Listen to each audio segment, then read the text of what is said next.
Hey yo, what's up y'all? It's John Manalo. I got a pair of Nike Air Yeezy Zen Gray ones that I'm gonna be restoring. A client originally sent this to somebody else, but due to some complications, he had to get them back. So I'm just gonna start where he finished off. I think the hardest part of this restoration is color matching the upper leather. It took me a while to just reglue the soles. But yeah, alright, let's get started. Hey, what's good everybody? I have a pair of Nike Air Yeezy Zen Grays that came in to be swapped. These were lightly worked on already, so hopefully that won't affect the end result too much.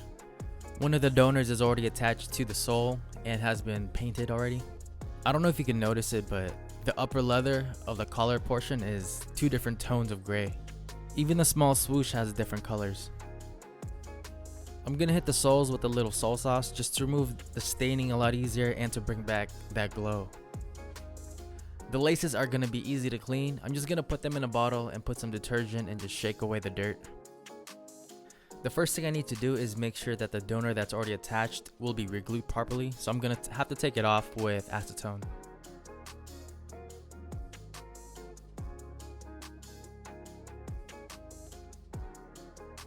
To make it easier for me to remove the crumbled midsoles, I'm gonna put the soles into a toaster oven and leave it in there for about 10 minutes at 200 degrees.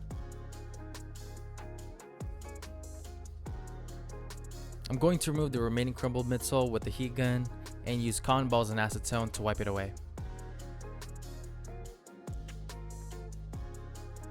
It's actually really hard to remove the remaining midsoles with acetone and cotton balls, even with the high heat.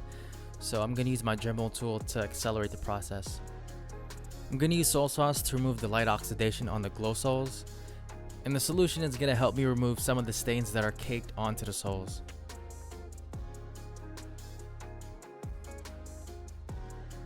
I'm going to start mixing my own paint match for the upper leather, and I'm just tossing whatever color I see that's on the leather.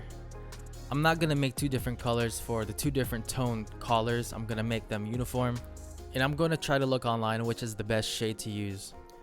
The samples of this pair had an orange sock liner, but the general release, I'm surprised they didn't stick to a yellow thread to match the sock liner. They used orange instead.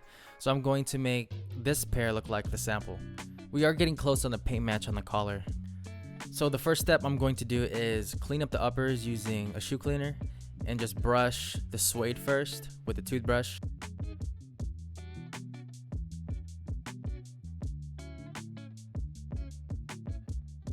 With the same sneaker cleaner, I'm going to use this melanin foam that I got from eBay for 10 cents each and just scrub the upper leather. You can see that the leather's changing when it comes in contact with water. In my experience, I don't have that much experience, but that only happens with high quality leather. And the Yeezy ones have soft ass leather. For this paint match, I'm trying to get the color match on the toe area and the tongue.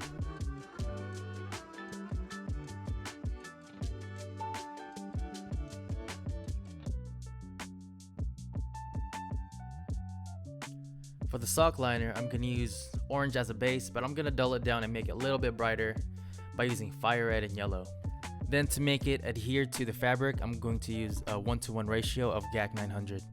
I've been told to use a little bit more GAC 900, so like a 1 to 1.5 ratio, just so the sock liner doesn't get too sticky. I'm going to cut out some vinyl out of my Cricut cutter so I can cover the size tag and the lace holes. And I got this trick from Vic Almighty when he did a pair of Zen Grays. When we start laying down the paint, we gotta tape off the size tag and these rivets. For this, it needs to be 100% perfect, so we're gonna be using our Cricut cutter to cut out a perfect square and 6 circles for the rivets.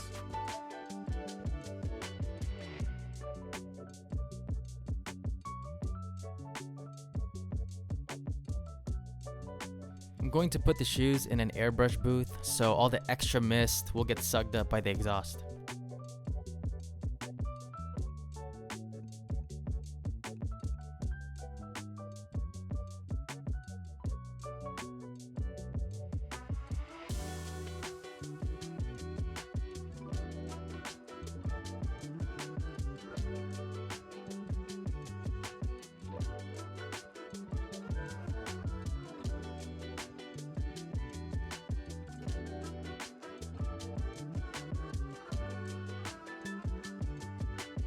For each coat, I'm going to heat set the paint with a blow dryer. This shoe has very delicate leather. Any kind of tape, especially painter's tape, such as this yellow one from Home Depot, it will peel off the paint off of the leather. Luckily, since I'm painting the leather, this won't be an issue for me.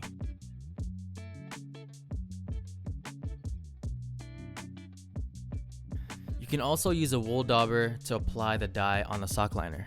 The benefits for this is it won't make the sock liner as sticky as if you were to apply it with this wool dauber. And it's a great alternative if you don't have an airbrush.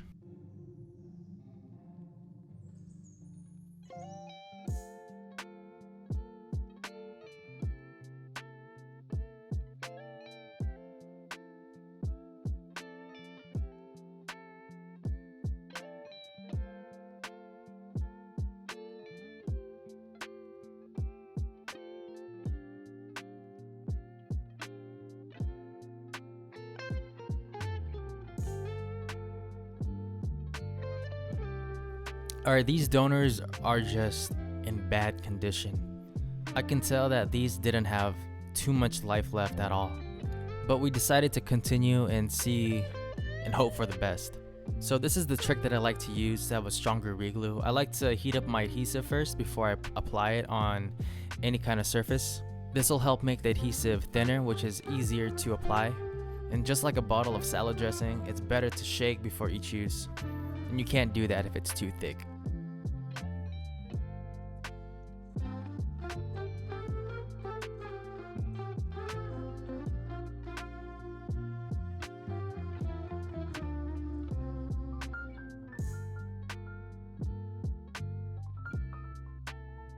Before I get to reglue the midsole on the upper, I'm gonna need to remove all of the crumbled midsole still left. I'm gonna use my sand bit on my Dremel tool to shave away all of that crumbled midsole.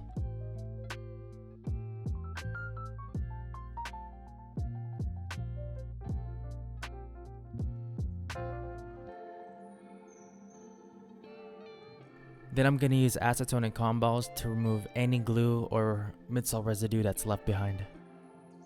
This is another trick that I got from Vic Almighty. I'm going to use my Cricut machine to cut up a vinyl that'll cover the air bubble, so when I airbrush the midsole, it's not going to affect the air bubble.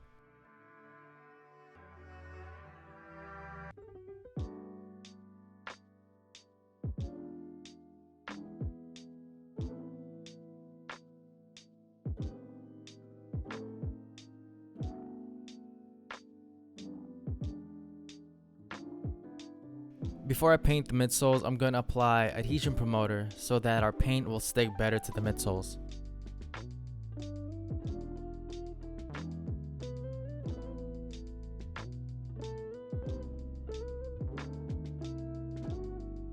Because the midsoles were in terrible condition, there's a lot of holes that I needed to fill up. Even if I try to fill it up, I can't get every single damage that's on the midsole.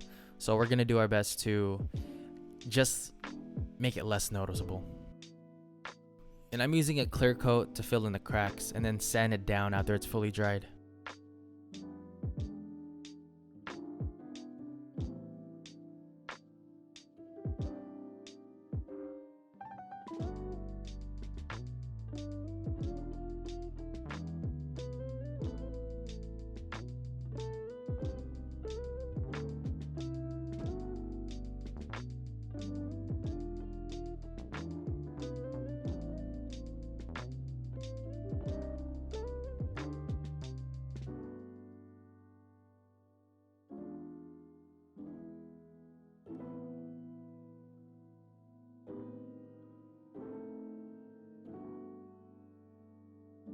Here's a trick that I learned from, I think it was Dr. Souls, that if your air bubble is foggy, you could put a high gloss clear coat on the air bubble and it'll be completely clear again.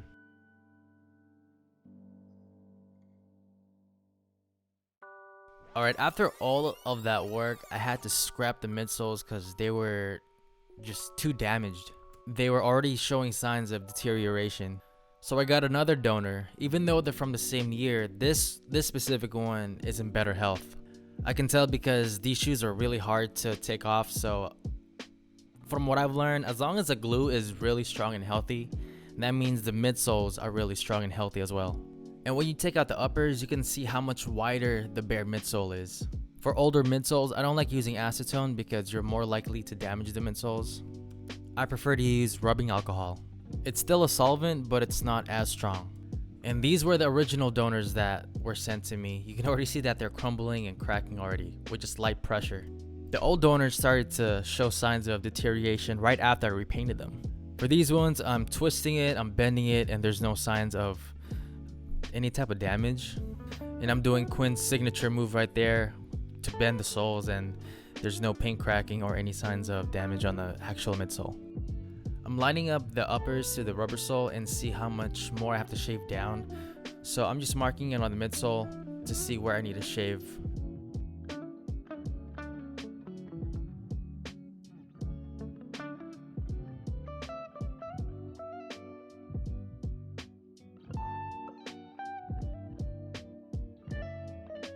Before I apply my glue, I like to prep the surface area with acetone and cotton balls just to make sure that our glue adheres 100% onto the material.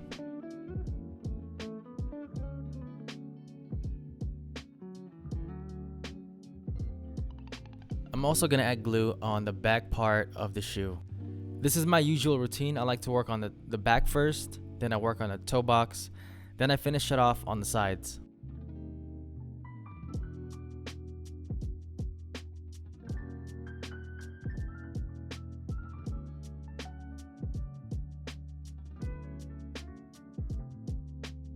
The glue has been setting on both parts for about an hour, so I'm going to reactivate the glue with a blow dryer and then bond them together.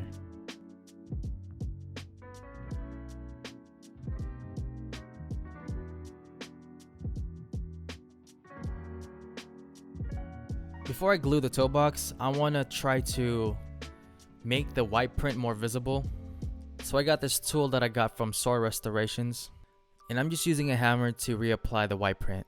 On the directions, it said that you could use heat, but I think I would have practiced on a different kind of shoe or just a roll of suede before I actually tried on the shoes. I mean, so far, it's working pretty good.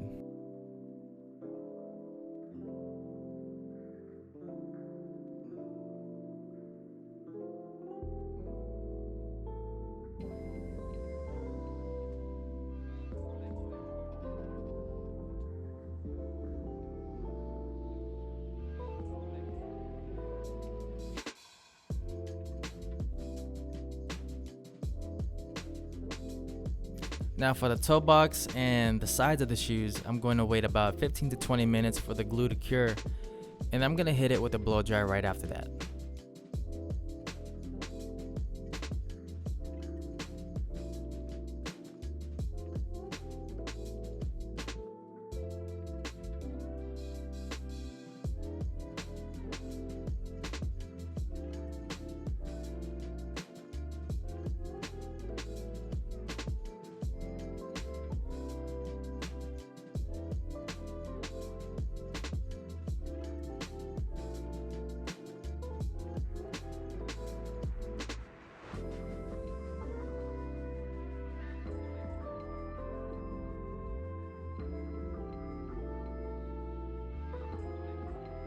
Now that the uppers have been glued, I'm going to start repainting the leather.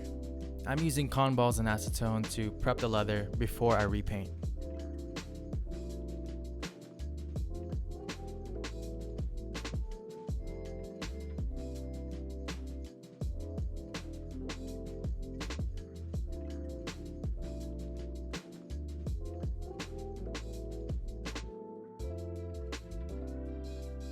We got our two pre-mixed paints right here. I'm gonna start painting the toe box area first and then the heel.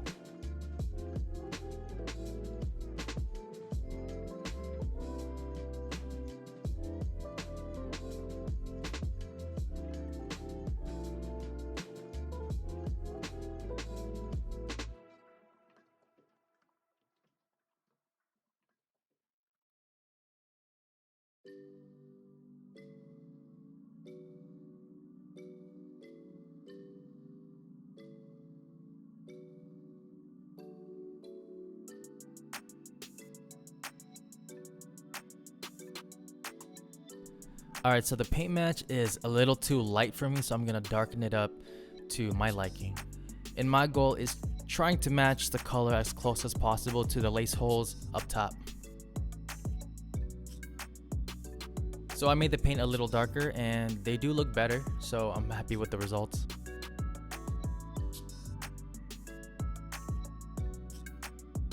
Now it's time to repaint the tongue.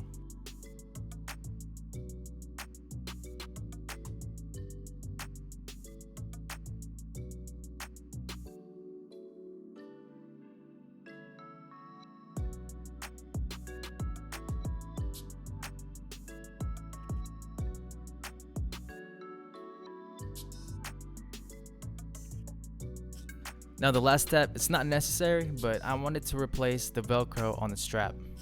The glue's really brittle. I'm able to peel off the Velcro without any effort at all.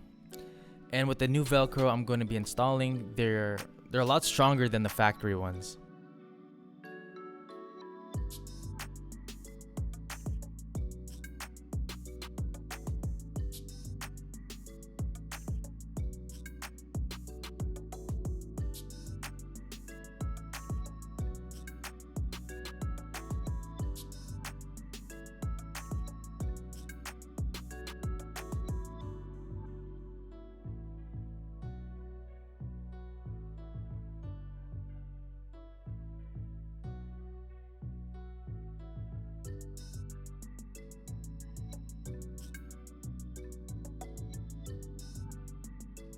There's actually a lot of glue caked on the straps, so I needed to take out my Dremel tool to help me with this job. The first person to let me know what I'm using right here will get pinned.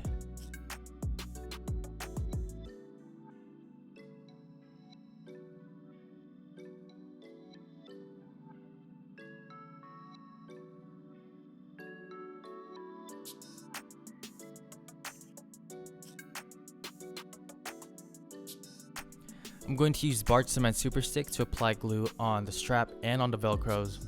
Then I'm going to use heat to bond them both together.